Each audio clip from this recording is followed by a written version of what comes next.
The pronated barbell standing row is an excellent movement for the upper back. The main cues here is that you need to maintain a fixed hip and intra-abdominal pressure bracing into the midsection like so. The other cue here is to keep your torso upright, chest proud, chin tucked and aiming to drive the elbows back with slightly flared to bias the upper back fibres. If you drive the elbows in towards you, you're going to recruit more of the lat.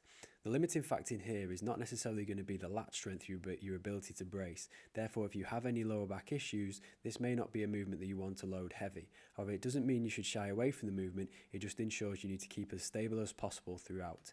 As you're doing the movement, you want to focus on a deep inhalation as you bring yourself up and then exhale gently as you bring yourself into the eccentric. Again, as always with lat movements, keep the mid to lower traps engaged, allowing them to stabilize the scapula. The scapula can move forward and backwards as long as those mid to lower trap fibers are constantly keeping a hold of it.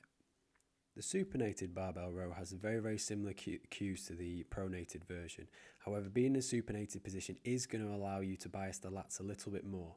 A key cue here will be to rotate with intent with the little finger in towards the body, driving the weight in the palm of the hands towards the little finger as you're pulling into the concentric motion. Again, inhaling on the way up, exhaling on the way down. One of the limiting factors here is always going to be your ability to brace. So this was a movement you probably don't want to overload too much, and instead something you want to go for lightweight, getting a very strong contraction in the lats throughout. The Smith machine barbell row is an excellent variation, as being in a fixed line of path you have less to worry about the bar path. In this situation you want to keep your knees as close to the bar as possible, have slightly bent knees and brace into the abdominals as much as you can.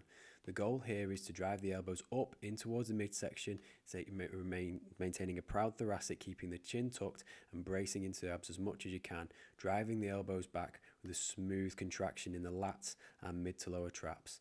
Inhale on the way up, maintain the contraction, gently exhale on the way down.